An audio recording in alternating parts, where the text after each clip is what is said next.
मु समस्त को स्वागत करुच्ची सोम ट्यूटोरियल्स यूट्यूब चैनल को। आज क्लास रे हम आलोचना करिबा प्लस 2 सेकंड ईयर बाध्यतामूलक ओडिया जोटा कि हमर जे साहित्य ज्योति पुस्तक सेही बाध्यतामूलक ओडिया रो गल्प विभाग रो यूनिट 2 प्रथम हम आलोचना करदिला फकीरमोहन सेनापति सभ्य जमीदार उपरे। तो वर्तमान हम आलोचना करिबा सुरेंद्र महांती गल्प पताका उत्तोलन उपर, जोटा बहुत बढ़िया गल्प एवं से समय जेतले इंग्रेज माने हम देश को अधिकार करथिले एवं भारत रो स्वाधीनतार जो मुहूर्त 1947 मसीहा अगस्त 15 दिन भारत स्वाधीन होइतिला एवं तार पूर्व रातिर कथा को नेकी वर्णना कराइछि पताका उत्तोलन। से दिन केमिति यूनियन जैक पताका जोना कि इंग्रेज मानकर पताका थिला, से पताका जागा रे केमिति भारतीय तिरंगा उड़ी थिला परपर होई कि से ऊपर हम आलोचना करिबा आज रो क्लास रे। तो पताका उत्तोलन पढिबा पूर्व प्रथमे हमें गाल्पिक सुरेंद्र महांती परिचय ऊपर टिके हम आलोचना करिबा। सुरेंद्र महांती नाम उना अधिक समस्त जानि दिबो। आधुनिक ओडिया साहित्य जने प्रथित जफा प्रफेसर भाबरे सुरेंद्र महांती अशेष सिद्धिर अधिकारी। तांकर प्रथम गल्प होछि बंदी। बंदी गल्पर तांकर यात्रार शुभारंभ घटाई 150 रु अधिक गल्प रचना करिवार से गौरव अर्जन करिसंती। सेपरि उपन्यास रचना रे सुरेंद्रଙ୍କର सिद्ध अस्त्र तांकर सफलतार प्रमाण दिजे। उभय गाल्पिक एवं उपन्यास माने कथा साहित्यविद, कथा साहित्य माने गल्प एवं उपन्यास बोध जाय थाए। तो गल्प एवं उपन्यास रे तांकर सिद्ध अस्त्र तांकर सफलतार प्रमाण देथाय। एत व्यतीत साहित्य समीक्षा, जीवनी, आत्मजीवनी, संपादकीय, स्तंभलेख, प्रबंध आदि तांको प्रतिभार स्वाक्षर वहन करे। ओडिया साहित्य अकादमी पुरस्कार, केंद्र साहित्य अकादमी पुरस्कार एवं सारला पुरस्कार लाभ करी से आपणार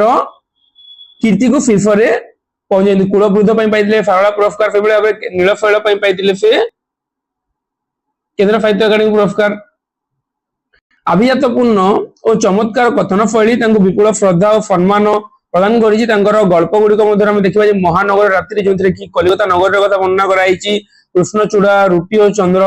शेष कविता, सबुज पत्र, धूसर गोलाप, मराळर मृत्यु, दुई सीमांत, महानिर्माण ओ कलकत्ता, मानसर कोणार्क, जदुवंश, जुदु नै रे जदुवंश हला, जदुवंश अन्यान्य गल्प, राजधानी अन्यान्य गल्प एगुडा कोइ तांको मानकर गल्प पुस्तक बा गल्प ग्रंथ गुडी गल्प संकलन अनेक गुडी गल्पर समाहार रे ए गल्प पुस्तक गुडी रचित। सेगुडा नीलशैल, शताब्दीर सूर्य, हंसगीति, कुलवृद्ध, नीलाद्रि विजय, अचलायन, कालांतर,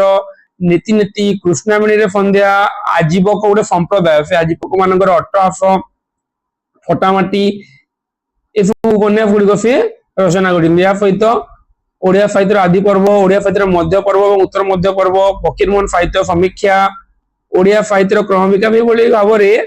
साहित्य समाज उत्कल जुगे जुगे, शेष स्तंभ नामक आलोचना, पथ पृथ्वी ए सब अन्यतम रचना। और से भ्रमण काल पेकिंग डायरी जोटा कि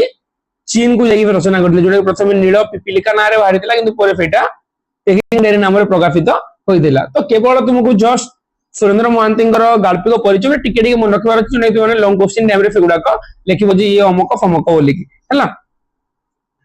नीलशैल में पाइते केंद्र साहित्य अकादमी पुरस्कार, कुलवृद्ध में पाइते सारला पुरस्कार, जोना तुमको आगरु कहि देछि। एवं पताका उत्तोलन संपर्क रे आलोचना करिया पूर्व सीधा हम हमरो गल्प ऊपर ही आलोचना कर देबा। तो पताका उत्तोलन ना रे जना पडुछि पिला माने पताका उत्तोलन माने पताका उडुछि। पताका जेमिति कि हम स्वाधीनता दिवस रे अगस्त 15 तारिख में स्वाधीनता माने पताका उत्तोलन करिताउ। तो ए जगह रे हमर ना रहिछि पताका उत्तोलन माने पताका को उत्तोलन करा जाउछि, पताका को उड़ा जाउछि। तो से गल्प होछि सुरेंद्र महांतींकर 14 अगस्त 1947 मसीहार कथा। राय बहादुर, श्री सोमनाथ महापात्र, आईपी रिटायर्ड सीबीईओ बीकेसीआई इत्यादि को आखि रे छाई न लगी माने एटा सब ब्रिटिश सरकार के द्वारा एटा सब उपाधि हला। सीबीईओ बीकेसीआई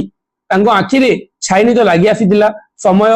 राति 14 अगस्त 1947 मसीहार कथा। राति सेते बेलकू 12टा पाखापाखी, राति सेते बेलकू 12टा पाखापाखी हे आसीतिला। 12टा हे नथिला, 12टा आसिला पर आरो दिन माने अगस्त 15 हो जीवन ना, तो राति 12टा पाखापाखी हठात शंख, घंट, हुलहुली और तोप प्रभृतिर मिलित ऐक्यतान रे तांकर छाई निद भांगी गला। जे राति 12टा पाखापाखी अगस्त 14 तारिख कथा। घरे थिले आम मानकर IP retired police inspector Somnath Mahapatra. हठात से समय शुणिले शंख घंट हुलुहुली और तोप प्रभृतिर मिलित मान ऐक्यतन फर जो निद टे लगी आसूला भांगी गला आखि मड़ी मड़ी मान आखि को हाथ में मगज मगज है आखि मड़ी मड़ी से बिछना उपर उठी बसिले रातिर शांत नीरव मुहूर्त राति पूरा शांत थाए तो रातिर शांत नीरव मुहूर्त जय स्वाधीन भारत की जय ध्वनि भितर क्षुब्ध और चंचल हो उठला रातिर जो शांत मुहूर्त थिला जो जगह किसी सोई पड़ुले जो छाई नहीं तो माड़ी आसुला से हठात उठिक देखिले जे शंख घंट हुलुहुली रे हुलुहुली फर आसुची उच्चारित होउची जय स्वाधीन भारत की जय। राय बहादुर बिछना छाड़ी उठिले बाहर जयनाद क्रमे धीरे धीरे बढ़ुला जय भारत स्वाधीन भारत की जय जयनाद एमती बढ़ी बढ़ी चलुला। राय बहादुर गोटी गोटी कर झरका कबाट सब बंद करदे कहीं इंग्रेज मान रिटायर्ड पुलिस ऑफिसर तो कान को फर शुणा न जीव बोलिक कबाट झरका गुड़िक बंद करदे ताहा जेपरि एक सुतीक्ष्ण सलाकार उपरे माने गोटे काठी रूपरे विद्ध करुला ताहा जेपरि चरम पराजयर दुष्फ घोषणा जे इंग्रेज मान रिस्पेक्टर थिले भारतर जनता मान जय ध्वनि सतरे लगुला जे से हारी हारी आसुचंती बोलिकी झरका कबाट बंद करिकी मध्य सेही स्पर्धित बा उच्चारित जयनाद को रुद्ध करा जाय बा अटकाई जाय परिबो नाही। राय बहादुर दुई कानरे दुईटी आंगुठी चापी धरिले तथापि सेथिरु निष्कृत नथिला से केते कोन कले जय स्वाधीन भारत की जय जो ध्वनि आसुतला से ध्वनि रे बंचिया पई कबाट झरका बंद कले तापर दुई आंगुठी रे दुईटी कान को चोटी की धरिले काले से ध्वनि आ सुना जीवनी बोली तथापि से ध्वनि बारंबार तांको प्रतिध्वनित करुदिला बंदूक गोली परी से जय ध्वनि जेपरी वृद्ध राय बहादुर प्रत्येक जीर्ण अस्थि खंड को चूर्ण करते बंदूक गुड़ी जमी फना जाए बाजी जाए ना से भाव में ये जो जय स्वाधीन भारत जय ध्वनि बंदूकर गोली परी राय बहादुर प्रत्येक जीर्ण अस्थि खंड को चूर्ण कर देउथिला। अरे से राय बहादुर थे जने भारतीय बाधुला कहीं से इंग्रेज मान चाकरी कर जीवन में एमती किसी घटना घटी जहाँकि अत्यंत मर्माहत करुला से जय स्वाधीन भारत की जय ध्वनि। राय बहादुर क्षिप्त करी घर झरका कबाट गुड़िक पुणी खोलीदेले बाहर कोलाहल झड़ परी घर भीतर प्रत्येक स्तब्ध अंधकार कोण थराई देइदिला बाहर जेमिति कि माने कोलाहल परी घर भीतर अंधकार कोण सेटा भी घर भीतर भी थराई देइदिला से ध्वनि। राय बहादुर झरका बाटे तळकू रास्ता को चाहिए रास्ता रे जय ध्वनि करी चलीथिला एक विराट पटुआर स्वाधीन भारत तिरंगा पताका धरी जे कबाट झरका खोलिकी देखिले तळकू जे सेतिके रास्ता रे कोन ना जे जय ध्वनि करिके चलीथिला गोटे विराट पटुआर स्वाधीन भारतर तिरंगा पताका धरी जय भारत की जय स्वाधीन भारत की जय करिकी से समय जय ध्वनि उच्चारण करिके गोटे तिरंगा पताका धरिकी गोटे पटुआर बा गोटे रैली बा जनतार समावेश गोटे शोभा यात्रा चलीथिला से शोभा यात्रा बा से जो पटुआर अग्रणी तांकर परलोकगत ज्येष्ठ पुत्र एकमात्र पुत्र विजय जे से जो पटुआर बा से शोभा यात्रा धरिकी जय स्वाधीन भारत की जय ध्वनि उच्चारण करी जो जाउथिले से पटुआर अग्रणी किए दिले तांकर परलोकगत माने जगह तीनोटी लोकंकर कथा कहै पिला माने गोटे होजंती हम देखिबा जगह रे देखो ए जगह हम देखिबा जे राय बहादुर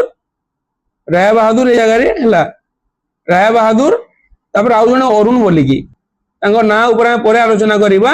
एवं तापर ए जगह रे विजय हला राय बहादुर पुओ अरुण पुओ विजय अरुण मृत्यु हो सारी है परवर्ती समय पढ़े बहुत पिला कन्फ्यूज होती राय बहादुर पुओ विजय बोलिकी किंतु नुहे ए जगह देइछि देखो तांकर परलोकगत कहार जी राय बहादुर परलोकगत ज्येष्ठ पुत्रर एकमात्र पुत्र विजय माने राय बहादुर नाती हेम विजय है हाथ रे तार स्वाधीन पताका स्वाधीन भारत एक पताका त्रिरंगी झंडा उन्मत्त परी से माने मतुआल परी विहल होइकी से जय ध्वनि देउतिला जय स्वाधीन भारत की जय जय स्वाधीन भारत की जय वज्र निर्गोफ परी पहली फेरुतिला जय जे जेमिति से जो जय ध्वनि देउतिला ना मतुआला हेकी माताळ हेकी जो जय स्वाधीन भारत की जय जो ध्वनि देउतिला पछाड़ जो रैली थिले ना से माने पहली बा जो पद मिले कि अन्य माने भी कहूतिले जय जय बोली जय स्वाधीन भारत की बोले ये उच्चारण करुले विजय से जो बाकी जो पटुआर थिले से माने कोन करुले बाकी जो शोभायात्रा जो माने थिले से माने समस्त उच्चारण करुले जय जय बोलिकी। राय बहादुर झरका पाखरु चली आसी कांथरे सुइज मारी आलुओ जळाइले राय बहादुर कोन कले ना झरका पाखु चाली आफिकी कांतरे फ्रिज मारी के आलुओ जळाइले तापर तकिया तळु गोटे चाबी लेंथा चाबी गुच्छ काढी घरर गोटे कोण रे ड्रॉयर ड्रॉयर चेस्टर गोटे ड्रॉयर फाइल फिटाइले गोटे ड्रॉयर फाइल गोटे ड्रॉयर माने ड्रॉ माने नै थाए घर मान जो ड्रॉ माने थाए से आफिकी चाबी काढी गोटे ड्रॉयर काढिले ए ड्रॉयर चेस्टी तांकर एकांत निजस्व एहार चाबी से भूल रे सुद्धा का हातरे देई नथिले केबे से जो ड्रॉ रखिथिले जो ड्रॉ राती रे खोलिले से ड्रॉ चाबी से भूल रे भी केबे का हातरे देई नथिले राय बहादुर ड्रॉयर भितरु काढिले तांकर परलोकगत अरुण रो खंडे बहुत दिन फोटोग्राफ राय बहादुर ड्रॉ भितर कोन काढिले ड्रॉ भितर से काढिले तांकर परलोकगत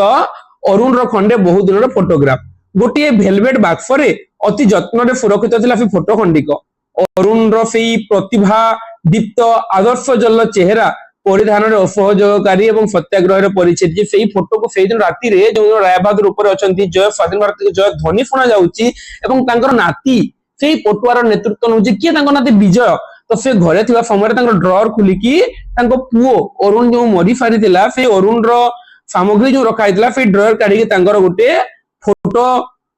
काढिले फोटो एवं सेथिरे भी देखिले जे अरुण रो सेई प्रतिभादीप्त आदर्श जल चेहरा परिधान रे असहयोगकारी सत्याग्रह रे परिचित हठात मने हला विद्युत रो आघात रे राय बहादुर जेमिति की टळी पड़िबे तांको कंपित हावर जे जेतेले से फोटोटा देखिले माने पूरा पूरी ता भलिया विजय वर्तमान जेमिति रैली करूची अरुण भी ठीक सेमिति थिले तो अरुण रो सेई प्रतिभादीप्त एवं आदर्श जल चेहरा देखि की तांको झटका मारिला बढिया लागिला एवं से भाबिले कि सते जेमिति टळी पड़िबे बोली की एवं तांको हातरू राय बहादुर को हातरू तांको पुओ अरुण रो जो फोटोटा रखिथिले से सेटा तले खसी पड़िला मुहूर्तक भितर पुणी से प्रकृतिस्थ होई से माने विहलित हो जाइतिले पुणी से फेरी आसी निज अवस्था को राय बहादुर फोटोटी तळु उठाई नै पुणी से भेलवेट बॉक्स भितर बंद करी रखिथिले अरुण रो फोटो को जो काढी की ताको मने पकोतले से फोटो को नै की पुणी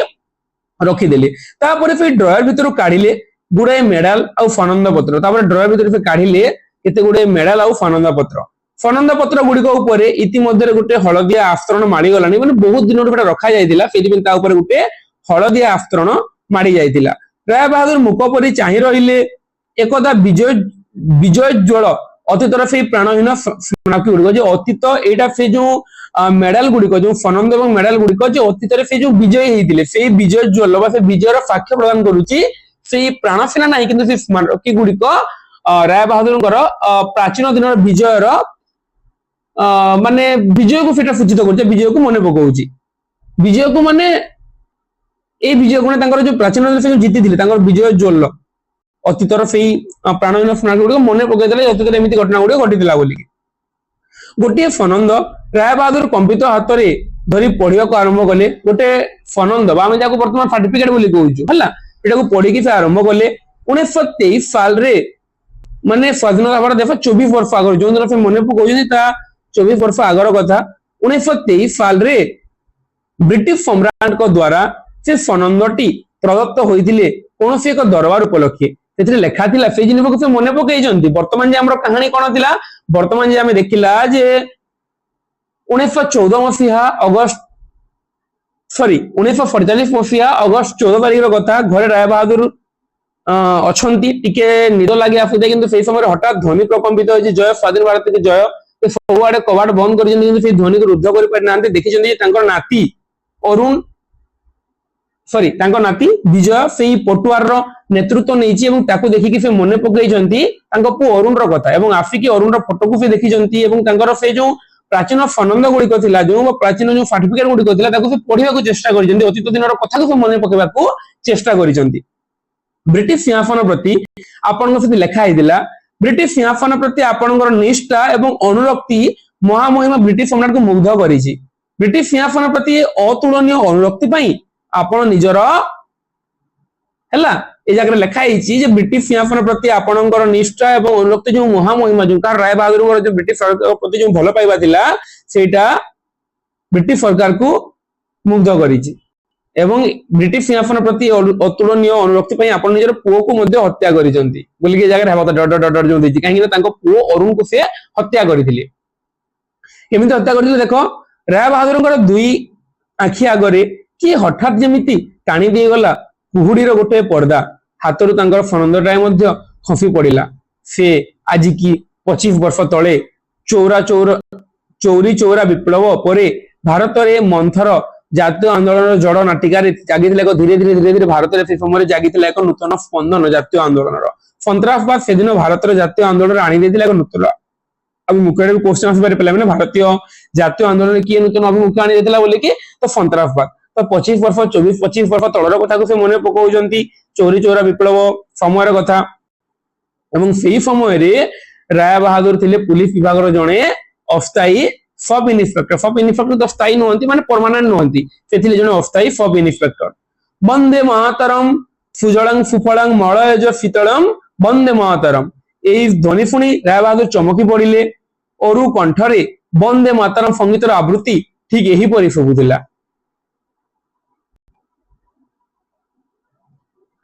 जे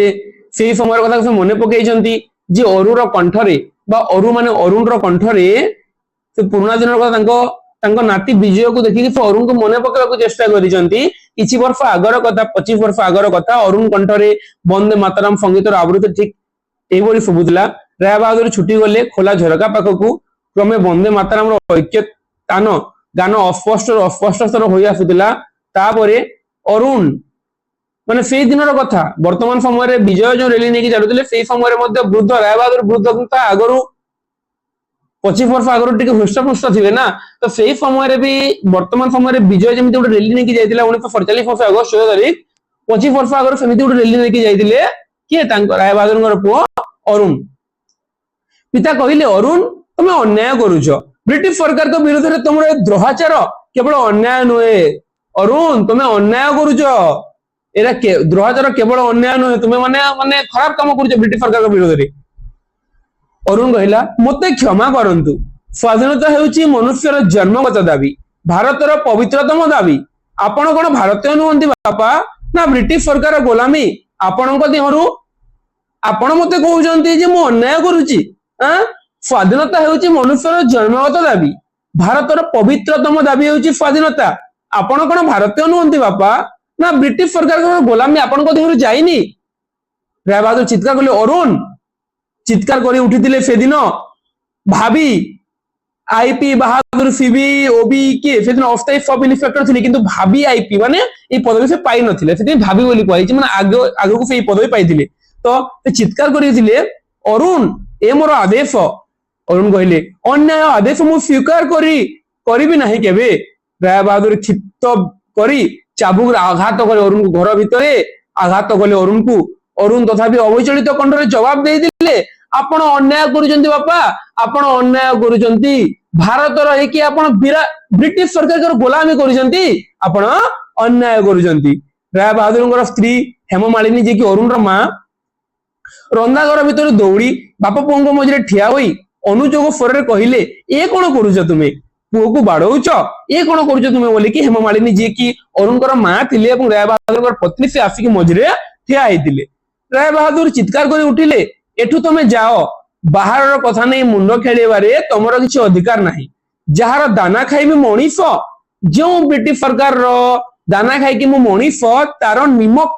हारामी करवा असंभव। अरुण पचारिला कहार दाना कहार पानी पवन में मनीष होइचंती आपण जेतेले तापा कहिले कि मु जहार दाना पानी खाई कि मनीष मु ता सहित निमक हारामी करि परिबिनी। तो अरुण पचारुची कहार दाना कहार पानी पवन में मनीष होइचंती आपण भारतर एई गोलाम भारतर स्वाधीनता जहार दाबी आपण भारतर दाना पानी खाई कि मनीष होइचंती आ कोन इंग्लिश सरकार गुण गाउचंती। राय बहादुर आदेश दे दिले एते रागी गले से इंग्रेज सरकार के प्रति राय बहादुर एते भल पाइबा थिला से एते रागी गले जे निज पुओ को कहिले एई मुहूर्त रे तमे ए घर बाहर जाओ अरुण तमे आज मोर तेज पुत्र हेलो निज पुओ को मते सेमिति कहबा को पछै नथिले राय बहादुर। अरुण सेई दिन जाईची आ भूल रे केबे फेरिनी घर को सेई दिन अरुण रो पाखरे निशा थिला देश को स्वाधीनता कराइबा ता पई स्वाधीनता बड़ सेई दिन से घर छाडी के मध्य हंसी हंसी चली जाइए घर को केबे सुद्धा फेरिबा को से चेष्टा करनी। बाहर कोलाहल मुहूर्तक बंद हो जाइतिला। रातिर लक्ष्य झिंकारी कंठरे सेई एकटणा झी झी सुर रातिर नीरव मुहूर्त गुडी को अनुरंत होइतिला जे सेई समय अरुण घर छाडी के चली गला एवं सेई रातिर सेई स्वर ଝିଙ୍କାର ଝି ଝି ସ୍ୱରରେ ମୁହୂର୍ତ୍ତ ଗୁଡିକ ପ୍ରକମ୍ପିତ ହେଉଥିଲା, ଯେମିତି ଗୋଟେ ସାଉଣ୍ଡ ହଉଥିଲା ନିଛାଟିଆ ସାଇଲେଣ୍ଟ ଗଲେ ଝି ଝି ଝି ଝି ଗାଁ ମାନଙ୍କରେ ଦେଖିବ, ତ ସେଥିରେ ସେଇ ମୁହୂର୍ତ୍ତ ଗୁଡିକ ଅନୁରଣିତ ହେଉଥିଲା ବା ସାଉଣ୍ଡ ହଉଥିଲା ବୋଲି ଆମେ କହିପାରିବା। ରାୟ ବାହାଦୁର ଉତ୍କୀର୍ଣ୍ଣ ହେଇକି ଶୁଣୁଥିଲେ। ଅନେକ ରାତି ଏମିତି ଶୁଣନ୍ତି, କେବେ କେବେ ଅଧରାତିରେ, ଅନେକ ରାତିରେ ତାଙ୍କର ସେଇ କଥା ମନେ ପଡେ, ଅନେକ ରାତିରେ ସେଇ ଝିଙ୍କାଣୀର ସ୍ୱର ଶୁଣନ୍ତି, ଅଧରାତିରେ ତାଙ୍କର ନିଦ କେବେ କେବେ ଭାଙ୍ଗିଯାଏ। କୋଉଠି କିଏ ଯେପରି କାନ୍ଦୁଥିଲା, ସଦ୍ୟ ବିଧବାର ବୁକୁଚିରା ସେ କାନ୍ଦ, ତାଙ୍କର ପୁତ୍ରବୋଧ ଅପର୍ଣ୍ଣା ବି ଦିନେ ଏମିତି କାନ୍ଦିଥିଲା। ରାତିରେ ତାଙ୍କର ହଠାତ୍ ନିଦ ଭାଙ୍ଗିଯାଏ ଏବଂ ତାଙ୍କର ପୁତ୍ରବୋଧ ହେଉଛି ଅପର୍ଣ୍ଣା, ଯେମିତି ହେମମାଳିନୀ ହେଉଛନ୍ତି ରାୟ ବାହାଦୁରଙ୍କର ପତ୍ନୀ ହେମମାଳିନୀ, ସେହିପରି ତାଙ୍କର ପୁଅ ଅରୁଣର ପତ୍ନୀ ଅରୁଣ ଅପର୍ଣ୍ଣା। ତ ଅପର୍ଣ୍ଣା ବି ଦିନେ ସେମିତି କାନ୍ଦିଥିଲା। କାହିଁକି ଅପର୍ଣ୍ଣା କାନ୍ଦିଥିଲା ଦେଖିବା। ପୋଲିସ ସାହେବର ହୁକୁମ ଦେଖ ମହାପାତ୍ର, ଥରେ କଣ ହେଲା ନା, ଥରେ ପୋଲିସ ସାହେବ ହୁକୁମ ଦେଲେ ମହାପାତ୍ରଙ୍କୁ, ଦେଖ ମହାପାତ୍ର, ସେତେବେଳେ ସେ ଥିଲେ ଅସ୍ଥାୟୀ ସବ ଇନ୍ସପେକ୍ଟର ହେଲା। ଦେଖ ମହାପାତ୍ର, ତମେ ଭାରି ପାରିଲାର ଲୋକ, ଅନେକ ବଡ ବଡ କଥା ତମେ ଚଳେଇ ନେଇଛ। ଆଜି ଏ ବିରାଟ ଜନତା ଆସୁଛି ସହରର ଥାନା କଚେରୀ ସବୁ ଆକ୍ରମଣ କରିବା ପାଇଁ, ସେମାନଙ୍କୁ ମୁକାବିଲା କରିବାର ଦାୟିତ୍ୱ ତମର। ମାନେ ଭାବ, ଇଂରେଜ ସରକାର ଗୋଟେ ଭାରତୀୟଙ୍କୁ ଦାୟିତ୍ୱ ଦେଇଥିଲା ଭାରତୀୟ ଲୋକଙ୍କୁ ମୁକାବିଲା କରିବା ପାଇଁ। ରାୟ ବାହାଦୁର ନାଟକୀୟ ଭଙ୍ଗୀରେ ସମ୍ମତି ଜଣାଇଲେ। ପୁଲିସ ଥାନା ଆଗରେ ବିରାଟ ଜନତା, ସମସ୍ତେ ନିରସ୍ତ୍ର, ଜନତା ମାନଙ୍କ ପାଖରେ କୌଣସି ଅସ୍ତ୍ର ନଥିଲା। ସାମ୍ନାରେ ସେମାନଙ୍କର ସଶସ୍ତ୍ର ଅସ୍ତ୍ର ଶସ୍ତ୍ରରେ ସଜ୍ଜିତ ପୁଲିସ ବାହିନୀ, ବନ୍ଧୁକର ଯୋଉ ବାୟୋନେଟ ଥାଏ, ଯୋଉ ଲାଗିଥାଏ ଗୋଟେ ଲୁହା ଟାଇପର, ସେଇଥିରେ ଖରା ପଡିକି ଚକଚକ କରୁଛି। ରାୟ ବାହାଦୁର କ୍ଷିପ୍ତ ଗତିରେ ଚିତ୍କାର କରୁଥିଲେ, ହୋଟୋ ଫାଲେ ଲୋକ। ରାୟ ବାହାଦୁର ଚିତ୍କାର କରୁଥିଲେ ଯେ, କାହିଁକି ନା ସେଇ ସମୟରେ ସ୍ୱାଧୀନତାକୁ ନେଇକି ଆନ୍ଦୋଳନ ଚାଲିଥିଲା ତାମାନେ। ରାୟ ବାହାଦୁର କ୍ଷିପ୍ତ ଗତିରେ ଚିତ୍କାର କରି କହୁଥିଲେ, ହୋଟୋ ଫାଲେ ଲୋକ ହଟୋ। ଜନତା କୁହାଟୁଥିଲେ ବନ୍ଦେ ମାତରମ, ସେମାନେ ଲୋକମାନେ ଡରୁନଥିଲେ, ବାରମ୍ବାର କହୁଥିଲେ ବନ୍ଦେ ମାତରମ। ଲାଠିଚାର୍ଜର ହୁକୁମ ଆସିଲା, କିନ୍ତୁ ଜନତା ତଥାପି ଭୟଭୀତ ହେଲେ। ଲାଠି ଖାଇକି ମଧ୍ୟ ସେମାନଙ୍କର ଗୋଟେ ହିଁ ଜିନିଷ ଥିଲା ଯେ ଦେଶକୁ ସ୍ୱାଧୀନ କରେଇବା। ବିଶୃଙ୍ଖଳା ଜନତା ଭିତରୁ ହଠାତ୍ ଅରୁଣ କୁଆଡୁ ଚିତ୍କାର କରି ଉଠିଲା, ଏ ଲାଠି ମାଡ ଅନ୍ୟାୟ, କିନ୍ତୁ ଆତ୍ମରକ୍ଷା ଅନ୍ୟାୟ ନୁହେଁ, ବନ୍ଦେ ମାତରମ। ଯେ ସେଇ ସମୟରେ ଯେଉଁ ଜନତାଙ୍କୁ ପ୍ରତିରୋଧ କରିବା ପାଇଁ ରାୟ ବାହାଦୁରଙ୍କୁ ଦାୟିତ୍ୱ ଦିଆଯାଇଥିଲା, ସେଇ ଜନତା ମାନଙ୍କ ଭିତରେ ଥିଲା ଅରୁଣ। ଏବଂ ସେ କୁଆଡୁ ପଳେଇ ଆସି କହିଲା, ଏ ଲାଠି ମାଡ ଯୋଉ ଆମ ଉପରେ ଯୋଉ ଲାଠି ମାଡ ହଉଛି, ଏଇଟା ଅନ୍ୟାୟ, କିନ୍ତୁ ଆତ୍ମରକ୍ଷା, ନିଜକୁ ନିଜେ ରକ୍ଷା କରିବା ଅନ୍ୟାୟ ନୁହେଁ, ବନ୍ଦେ ମାତରମ। ଝଞ୍ଜାକାନ୍ତି ସମୁଦ୍ର ପରି ମୁହୂର୍ତ୍ତ ଭିତରେ ଜନତା ଭୀଷଣ ଏବଂ ଭୟଙ୍କର ହୋଇ ଉଠିଲେ। ଲୋକମାନେ ବଢି ବଢି ବଢି ବଢି ଯାଉଥାନ୍ତି, ତାଙ୍କର ଗୋଟେ ମାତ୍ର ଲକ୍ଷ୍ୟ ଯେ ତାଙ୍କର ଶକ୍ତି ଦେଖେଇବା, ବିନା କୌଣସି ଅସ୍ତ୍ର ଶସ୍ତ୍ରରେ ଶକ୍ତି ଦେଖେଇକି ସ୍ୱାଧୀନତା ହାସଲ କରିବା। ସୋମନାଥ ହାତରୁ ପିସ୍ତଲ ଉପରକୁ ଉଠେଇଲେ। ସୋମନାଥ କଣ କଲେ ନା, ପିସ୍ତଲ ଉପରକୁ ଉଠେଇଲେ ଡରାଇବା ପାଇଁ ସମସ୍ତଙ୍କୁ, କାହିଁକି ନା ପିସ୍ତଲ ଦେଖି ଲୋକମାନେ ନିରାସ୍ତ୍ର ଥିଲେ ନା, ପିସ୍ତଲ ଦେଖି ଯେ କେହି ଡରିଯିବ। ତ ପିସ୍ତଲ ଉପରକୁ ଉଠେଇଲେ। ପିତା ପୁତ୍ରର ଶେଷ ସାକ୍ଷାତ ବହୁ ଦିନ ପରେ। ଅରୁଣ ଅବିଚଳିତ କଣ୍ଠରେ ମାନେ ଆସି ପିସ୍ତଲ ଉଠେଇଲେ, ପିସ୍ତଲ ଖାଲି ଉଠେଇଛନ୍ତି ମାନେ ଡରାଇବା ପାଇଁ। ଅରୁଣ ଅବିଚଳିତ କଣ୍ଠରେ ନିର୍ଦ୍ଦେଶ ଦେଲା, ଭୟ ନାହିଁ ଭାଇ ମାନେ, ଶ୍ରୀରାମଚନ୍ଦ୍ର କମଳ ନୟନରେ ନୀଳୋତ୍ପଳରେ ଦେବୀ ଆରାଧନା କରିଥିଲେ, ଆମ ମାନଙ୍କ ମଙ୍ଗଳ ପାଇଁ। ତ ଶ୍ରୀରାମଚନ୍ଦ୍ର କଣ କରିଥିଲେ, ଯେ କମଳ ନୟନରେ ନୀଳ କଇଁରେ ଦେବୀ ଆରାଧନା କରିଥିଲେ। ଜନତାର କୁହାଟରେ ଶତ ସିଂହ ଯେପରି ଗର୍ଜନ କରି ଉଠିଲା। କେତେ ଜଣ ଏହା ଭିତରେ ଯାଇ ଫ୍ଲାଗ ଷ୍ଟିକ ଭାଙ୍ଗି ତା ଉପରେ ଉଡୁଥିବା ଯୋଉ ଷ୍ଟିକ ପିଲାମାନେ ବାଡିରେ ଯୋଉ ଉଡୁଥାଏ ପତାକା, ଯୋଉ ୟୁନିୟନ ଜ୍ୟାକ, ଯାହାକି ଇଂରେଜ ମାନଙ୍କର ପତାକା, ତାକୁ ଚିରି ଦେଇ ସାରିଥିଲେ। ସୋମନାଥଙ୍କ ହାତରେ ପିସ୍ତଲ ଫୁଟିଲା। ସୋମନାଥ ପିସ୍ତଲ ଫୁଟେଇଲେ। ହାୟ ଭଗବାନ, ସେ ଚାହିଁଥିଲେ ଖାଲି ଫାଙ୍କା ଆବାଜ କରିବାକୁ, କିନ୍ତୁ ଅରୁଣ ରକ୍ତାକ୍ତ ହବ। ସେ ଚାହିଁଥିଲେ ଖାଲି ଫାଙ୍କା ଆବାଜ କରିବାକୁ, କିନ୍ତୁ ସେଇ ଗୁଲି ରାୟ ବାହାଦୁର ସୋମନାଥ ମହାପାତ୍ର ହେଲା, ତାଙ୍କ ନାଁ ସୋମନାଥ ମହାପାତ୍ର, ରାୟ ବାହାଦୁର ବୋଲି ଆମେ ଯାହାକୁ କହୁଛୁ, ତାଙ୍କ ହାତରୁ ଫୁଟିଥିବା ଗୁଲି ରେ ଅରୁଣ ସେଇ ଜାଗାରେ ସେଇଠାରେ ରକ୍ତାକ୍ତ ଅବସ୍ଥାରେ ତଳେ ଖସି ପଡିଲେ। ତାପରେ ସାବାସ ମହାପାତ୍ର ବ୍ରିଟିଶ ସମ୍ରାଟ, ଯେ ସମୟରେ ଇଂରେଜ ମାନେ ଖୁସି, ଜନତା ମାନେ ସମସ୍ତେ ପଳେଇଲେ, କାହିଁକିନା ଜଣଙ୍କର ମୃତ୍ୟୁ ସେ ସମୟରେ। ରାୟ ବାହାଦୁର ସୋମନାଥ ମହାପାତ୍ରଙ୍କ ହାତରେ ତାଙ୍କ ପୁଅଙ୍କର ମୃତ୍ୟୁ। ତ ଇଂରେଜ ମାନେ କହିଲେ, ସାବାସ ମହାପାତ୍ର, ବ୍ରିଟିଶ ସରକାର ଏ ଅତୁଳନୀୟ କର୍ତ୍ତବ୍ୟ ନିଷ୍ଠାର ମହତ୍ୱକୁ ଯଥାଯୋଗ୍ୟ ପୁରସ୍କୃତ କରିବେ। ସେଦିନ ରାତିରେ ଅପର୍ଣ୍ଣା, ତାଙ୍କର ବୋହୂ ଯେ, ଅପର୍ଣ୍ଣା ହାତରୁ କାଚ ଭାଙ୍ଗିଲା ବେଳେ ନାରାୟଣ ନାରାୟଣ, ଅପର୍ଣ୍ଣା ହାତରୁ ସେଦିନ କାଚ ଭାଙ୍ଗିଥିଲା। ତା ପରଦିନ ସୋମନାଥ, ରାୟ ବାହାଦୁର ସୋମନାଥ ସବ ଇନ୍ସପେକ୍ଟର ହୋଇଥିଲେ। ଇନ୍ସପେକ୍ଟର ପିଲାମାନେ ତୁମକୁ ଯୋଉ ରାୟ ବାହାଦୁର ବୋଲି କହୁଥିଲେ, ତାଙ୍କ ନାଁ ହେଉଛି ସୋମନାଥ ମହାପାତ୍ର ହେଲା। ରାୟ ବାହାଦୁର ଉପାଧି, ରାୟ ବାହାଦୁର ସୋମନାଥ ମହାପାତ୍ର। जीवन गत 25 वर्ष भितर से निजक निजे सांत्वना दे आसी ए पुत्र हत्या कर्तव्य साधना यह निर्मम हो पारे मात्र अन्याय निज तांकर गुली रे तांको पुओ मरी जाइछि किंतु से बिल्कुल भी माने दुखित नुहंती भाविचंती निजक निजे सांत्वना देचंती जे पुत्र हत्या केवल कर्तव्य साधना निज कर्तव्य को सठिक रूप से संपादन करिसंती एटा निर्मम हो पारे किंतु एटा अन्याय नुहे। राय बहादुर हठात चमकी पड़िले घर भितर शंख ध्वनि शुणी जे से कथा को से मने पकाउचंती से कथा को से मने पकाउचंती किए राय बहादुर जे अरुण सांगरे से जहा करिथिले से कथा को मने पकाउचंती एवं सेतिकी बेले कोन होइछि ना जे हठात चमकी पड़िचंती घर भितर पुनी शंख ध्वनि शुणा जाइछि। हेममालिनी दोतला बारंडारे केते बेले गोटे तिरंगा पताका उड़ाई पाद तले तार दीप जाली शंख ध्वनि करथिले सेतिकी बेले गोटे तिरंगा पताका उड़ाई हेममाली हला काहे ना से समय देखो स्वाधीन हेतला 1915 14 रातिर कथा एटा मध्य रात्रिर कथा तो सेतिकी बेले हेममाली नी बा तांको पत्नी जो शंख ध्वनि करथिले तिरंगा पताका उड़ाई की राय बहादुर पागल परे धाई धाई हेममाली हाथर शंखटा छड़ाई नहीं कहला ए कोन करूछ तुमे से कहिले जे ए कोन करूछ तुमे जेतेबेले से माने निज देशर जातीय पताका को उड़ौथिले एटा से आगर कथा भाबी सारिचंती पिला माने आगर कथा भाबी पले ता परे वर्तमान को पुनी हम फेरी आसीबा तो सेतिकी बेले माने ए जगह रे से विजयर कथा कहउथिले विजय जेमति की रेली ने की आफुची एवं विजय को देखला पर तांकर अरुण रो कथा मने पड़े छि तो अरुण रो कथा को टिके फ्लैशबैक स्टोरी एतिकी देइछि तापर पुनी हठात शंख ध्वनि जो बाहरी छि ना हठात शंख ध्वनि जो होइछि से पुनी वर्तमान अवस्था को हमर गल्प फेरी आसीछि। तो राय बहादुर पागल परि धाई हेममाली को हाथरू शंखटा छड़ाई नेले ए कोन करूछ तुम हेममाली चित्कार कर उठले मते छो ना तुमे मो अरु आज फेरी आसीछि मो कोले तुम मते छो ना विजय रूप रे मो पु अरुण विजय तांकर नाती थिला तो विजय रूप रे मो पु अरु आज मो कोले को फेरी आसीछि। हेममाली भो भो कांदिले एमिति कांद से केबे कांदी नथिले 25 वर्ष रे। राय बहादुर दुई आखि रे नियार फुलकी उड़ी आसुला से तिरंगा पताका को काढ़ी दे जे से जोटा को हेममाली टांगी दिले से तिरंगा पताका को काढ़ी दे से फिकी देले एवं कहिले जो यूनियन जैक पई अरु को खून करिछि जे मु जो यूनियन जैक पई अरुण को खून करिछि तार पतन असंभव। हेममालिनी दर्पितार कंठरे कहिले जो पताका पई अरु प्राणबली तांको पत्नी कहउजंती से कहिले कि जो पताका पई मो पुओ को खून करिछि तार पतन असंभव। हेममाली दर्पिता कंठरे न डरी कि कहउजंती तांको स्वामी को आखि मिलेई कि जो पताका पई मो पुओ अरुण प्राणबली देइछि सेही पताका जुगे जुगे रहिबो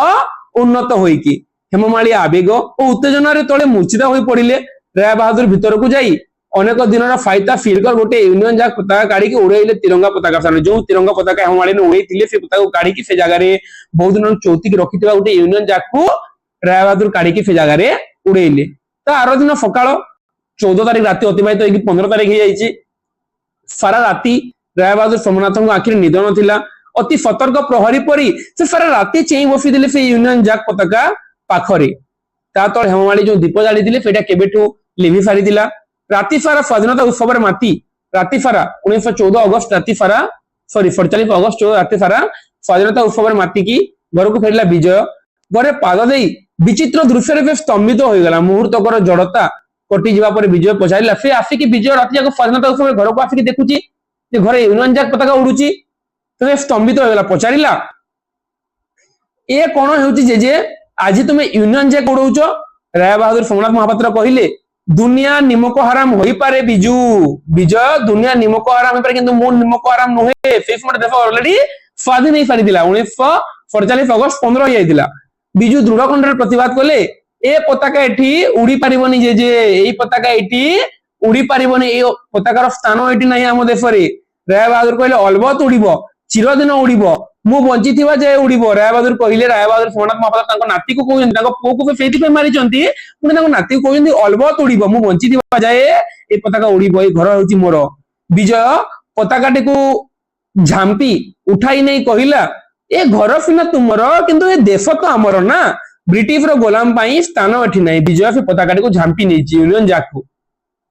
सोमनाथ विजय हाथरू यूनियन जैक को छड़ाइबा को लागिले अति अस्वाभाविक भाव से किपर हिंस हो उठिले से धीरे धीरे हिंस हो उठिले सोमनाथ महापात्र एवं से पताका को छड़ाई नेबाक बसिले। विजय दुई हाथ रे ठेली देला सोमनाथ महापात्र को। सोमनाथ फिड़ी रे गड़ी गड़ी पड़िले जाई तळ महलार चटाण रे मुंड नाक एवं नाक फाटी तले रक्तर सुओ जे से समय ठेला पेलारे अर्थात सोमनाथ महापात्र वृद्ध हो जाइतिले से तळे पड़ी जाइछन्ती एवं तांकर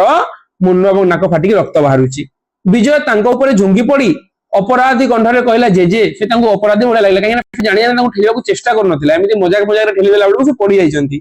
सोमनाथ राय बहादुर सोमनाथ महापात्र क्षीण कंठरे कहिले तते आशीर्वाद करूची बिजू मु अंततः शांति रे मरी पारिबी। एई पताका पई केते राज्य उच्छन्न होईची केते युद्ध बा रक्तपात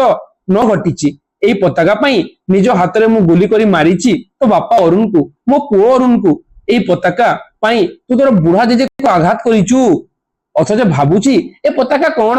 खंडे रंगीन कना मात्र रंग छाड़ी जीव तार तथापि तो पताकार जय हो जो पताका पई मु तो पुओ को मारिची से भारतर पताका पई जो पताका धरिकी फे जय स्वाधीन भारत की जय ध्वनि करूतला से पताका को बंचाया पई तू मते ठेलीचू तोर सेही पताकार जय हो भारतर स्वाधीनता पताकार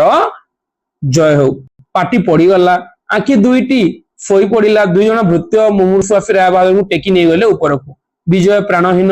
पाषाण बा प्राणहीन पत्थर परी चाहि रहितला प्रभातर सूर्यदीप्त आकाश आड़े प्रभातर सूर्य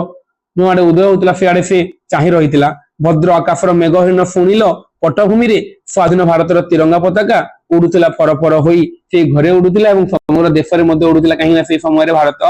स्वाधीन ही पारिथिला। तो एटा होची पताका उत्तोलन विषय वस्तु पिला माने ए जगह हम देखिबा जे राय बहादुर सोमनाथ महापात्र जने डेप्यूटी बा अस्थायी इन्स्पेक्टर थिले से समय रे एवं से